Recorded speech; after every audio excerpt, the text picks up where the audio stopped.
impa abaroma igice cya gatandatu. Abaroma igice cya gatandatu umurongo wa 13. New Living Translation munsi havuze ngo ntimugahe icaha. Tuko turavuga gupfa kuri twebwe. Ntimugahe icaha imibiri yanyu ngo ikoreshwe no kugabitanya, ariko mwishikanire Imana nk'abazuke bavuye mu bapfuye, n'imibiri yanyu muyihe Imana kugira ngo ikoreshwe no kugororoka. Muri New Living Translation bavuga ngo do not let any part of your body become an instrument of evil to serve sin. Ntimukareke igihimba icarico chose, any part of your body, igihimba chose c'umubiri wawe, ko kiba instrument canke igikoresho c'ikibi mu gukorera icaha. Bariko batugabisha ntimukemerere igihanje cyo cyose. Ndatanga akaroro k'ibintu bishika 5 ku bihande bigize umubiri wawe canke ibihimba bigize umubiri wawe. Ibirenzo nari sikonza kuronka umwanya kwinjira muri kimwe kimbwa mu Imana yagombye kuzivuga tuvyagwe mu buryo bwisanzuye. Baravuze ngo ntimugahe icaha imibiri yanyu, ariko mucongoza bavuze ngo ntimugahe icaha urugingo rwose rugize umubiri wawe. Hari inzira 5 zikomeye icaha gikunze kwinjiramo giciye ku mubiri. Inzira ya mbere ivyimviro vyawe, inzira ya kabiri amaso yawe, inzira ya gatatu amatwi yawe, inzira ya kane umunwa wawe, inzira ya gatanu amaboko yawe. Nongere ko yindi benshi badakunze kumumwa binyunzo vuga ko cyane, ni inzira yitwa igitsina, sex.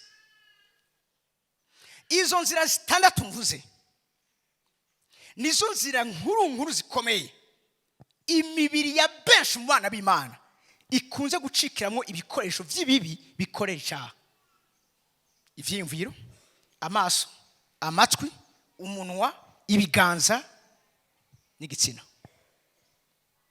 Gore canke gabo, sex. Ivyo vyose meje kuvuga ko ari 6 nivyo bikunze uyu munsi gukubita hasi abana b'Imana. Ivyo wiyumvira nivyo Yesu gacika, ariko ivyo so kwiyumvira bisoba bite ubwa mbere nabisha kuza bivuye directement mu isi y'imwemu.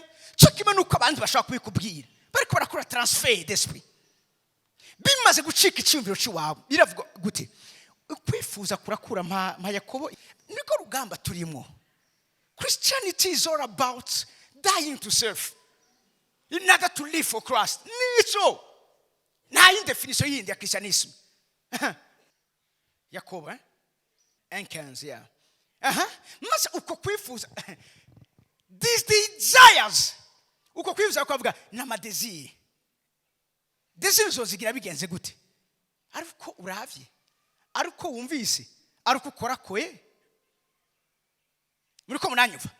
Uko kwifuza gutwara inda kuvyara icaha. Icaha nigishobora kuvuka atakwifuza ko habaye. Mu yandi majambo bihera mu vyiyumviro, bihera mu kwifuza, bihera mu gushaka, bihera mu kugira apeti yavyo, bihera mu gushaka kumviriza.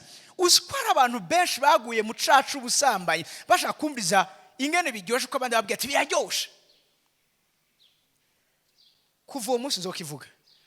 Ibi vyose navuze, icaha ukoreshwa n'amaso, ukoreshwa n'ivyiyumviro, ukoreshwa n'umuntu, ukoreshwa n'amatwi, ukoreshwa n'ibiganza, vyose ni ivyaha ubukoreye Imana. Mugabe icacu ubusamba, icaha ca sex ni icaha udacumura ku Mana gusa, ubucumuye no ku mubiri wawe. Gucumura ku mubiri wawe bisobanuye iki? Gucumura ku mubiri wawe ni ngo wenye n'ubwa uciriye umubiri wawe urubanza rwo kunanirwa. Icyo gituma ari ikintu kibi. Ahandi aravuga ngo mwirinde mugageze ku busambanyi avuga ngo muhunge. Ntunagigeze no kugwana kuko hamwe ugerageza kugwana urashobora gutsindwa, kandi niyo watsindwa les conséquences ntuzozitura. Hari abariko barimbura imyaka 40 icaha, ingaruka z'icacu ubusambanyi cyakozwe n'umwe mu muryango wewe. Ibi rero tubwiza kubivuga. Abariko bakubwira ngo biraryoshe, sawa genda mugabo, biraryoshe mugabo, umururazi urimo nta kintu kimwe kizoshobora kubukuraho. Uzorira, uzotama, bizogusaba umwanya munini kandi urazi nico ca Satani akunze gucamwo kugira ngo arande vuge gute. Yekurutse sindi muravyumva. Iyerekwa ryari kugera kure akarigira ritoya. Impact yari kuba nini ikaba ntoya biciye muri iki kintu.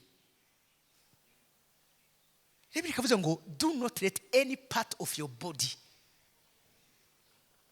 become an instrument of evil to serve sin. Paul arazi cyari karavuga. Bibiri arazi karavuga. Mwabajene muri ngaha. Nije ndazi ko mufise pression nyinshi z'urundi gwaruka rundi rwabwira ati no, ifo kumviza ingene bimeze. Hamwe wo kwihenda ukabigwamwo. Wowe ubwawe uzobuciriye urubanza umubiri wawe. Kutazokongera gusura kuresista. Ubu bwase immunity ubu bavuga gute ubudahangagwa. Hari ivyo uzoba wugaye. Hari amasasu bya spiritual uzoba uzibiye. Hari kungene wokora n'Imana ukungene sizi wagize impact mu bwambi bw'Imana.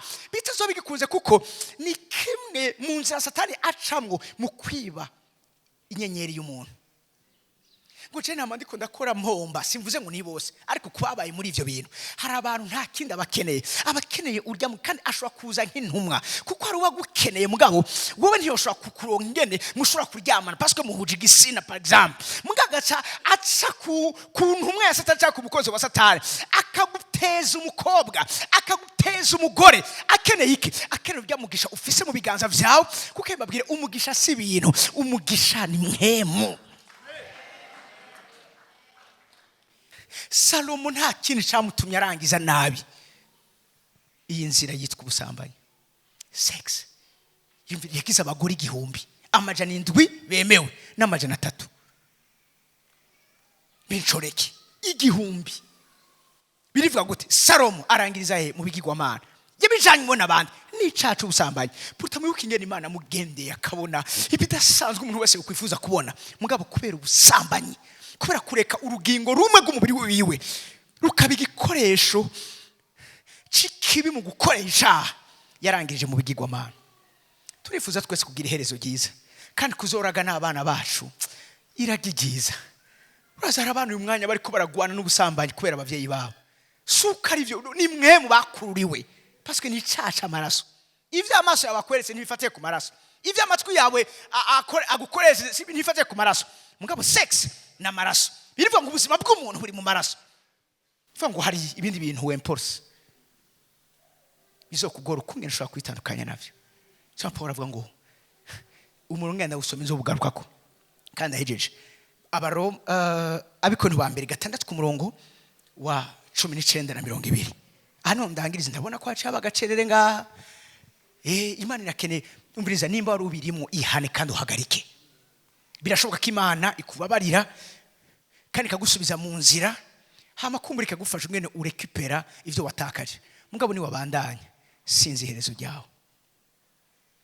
Aha ncamvuga kino kintu amaraso y'abantu bari muri kino kibanza ndayakaravye nta Imana izombaza kuko nakuburiye nakubwiye ni wabikora ubikora ubizi yuko utanze urunganwe rwawe utanze kazoza kawe ugurishije destiny yawe ni wabikora.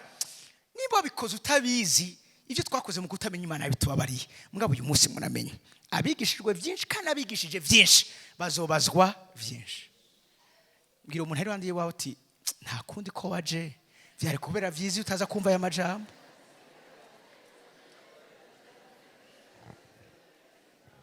Ndabahumiye ndabahezagiye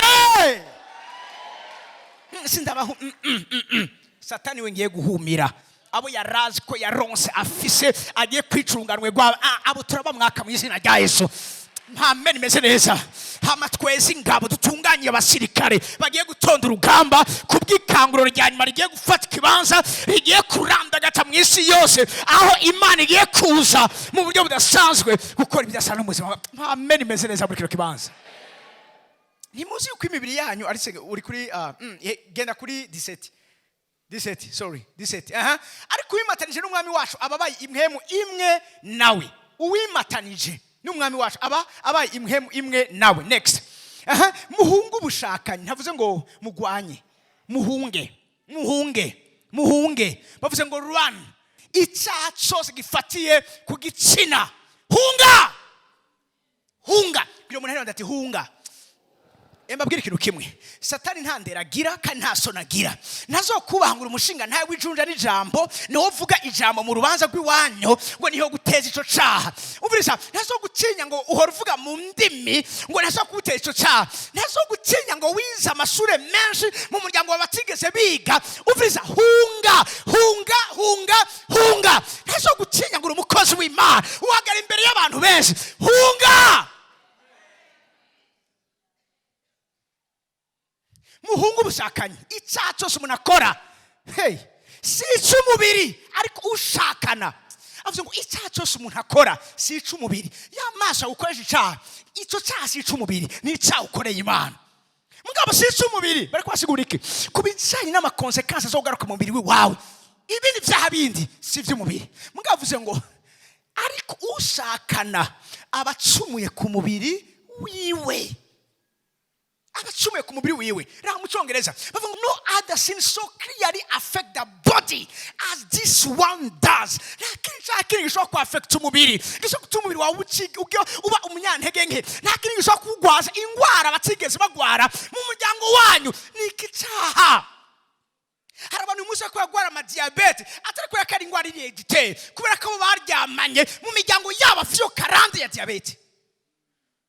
Hari abantu umunsi barako baragwara imitima ubundi mu miryango yabo si imitima ibica. Muga uwo mutima waje gute? Ubazi iwanyu abandi bagwaye imitima. Oya, uwo mutima waje gute? Hari abo mwaryamanye iwabo bicwa n'ingwara z'imitima niwo muvumo hari. Iyo muryamanye uravye impulse. Wihanye Imana izoreka kubabarira uzoja mu ijuru. Muga hano muri nose uzosufra. Uzoshika mu vy'Imana guteguriye. Eske muri ko muranyumva?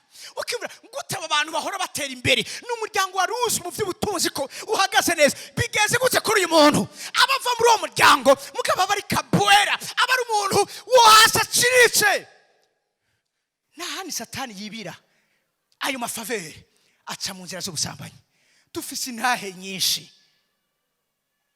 Abahoze bafise ama-companies uyu munsi bataronka naho baje gukora ubupranto. Kwe icyacu ubusambanyi. Icyacu ubusambanyi ubucumuye ku mubiri wawe. Mubiri wawe uranda faible ntubuciyumvira nkuko abiza kwiyumvira. Vizo wahurugira nshaka kuyigira. Umviriza hari ivyo giparaliza mu buzima bw'iwawe. Umviriza ama energy wari ufise mu mubiri wawe hari undi abayatwaye kuyakoresha. Ukasigara ukora ukaruha mu mwanya mutoya ahandi wakora nturuhe. Kubera iki? Hari ikintu cyononekaye ku mubiri wawe. Hari amafaculty yononekaye. Hari amakapasite amability yatakaye kubera ico cyaha. Benedata ni icyaha kibi. Ni icyaha kibi. Nzobabwira dimanche how gute Imana peut-être ishobora kuba mvuze peut-être ko umuntu abishatse gute Imana ishobora kurestora ubwo buzima bwononekari aho hano. For sexual immorality is a sin against your own body. Ni icyaha ku mubiri wawe. Iyo umubiri ukoreye icyaha ni kuvuga ngo uteye umubabaro, uteye agahinda, uteye kwicuza, uteye kuzogera hano ugakora shwa itariyo, ugafata ingingo itariyo. Ivyo nibikomoka muri ibi bintu. Suko utazoja mu ijuru. Hoya wihanye ugatunganya inzoja mu ijuru. Mugabo hano mu inosi nimba wobereye ikimazi abantu, wobereye umugisha umuryango wawe, ntuzokibereye umugisha. Birababaje ko umuntu mwiza ubumye bivuga ngo araga gushika ku muzukuru wiwe. Kizokoreka kuri umuntu w'imwemu ngo uzotangura kwiyumvira kurunganwe uzogukomokako.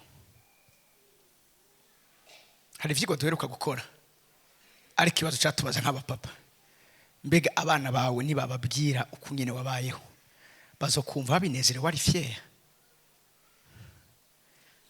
Nibavuga uko ngene wigeze kuba umugwiza atungahaye mu gahomba kubera ubushakanye, ese abana bazumva bari fier? Sinzi umwuzukuru hani bamubwira ingene grand-père we yabayeho. Ibi nivyo abantu bafise kubona kure biyumvira. Ntiyumvira kuri we, yiyumvira pana kuri generation izoza inyuma yiwe, yiyumvira kuri generation izova kuyamukomotseko. Third generation, urungano rwa gatatu. We uzomukomoka nuzokomoka kwa mukomotseko. Aho hantu Yakobo yabayeho afise iki kibazo, kuko grand-père wiwe hari ikibazo yari yabateje mu muryango. Nico gituma Yakobo ni izina yahawe n'abantu, mugabo amaze kugwana, amaze kunesha, hari indi zina Imana yamuha yitwa Isirayeli.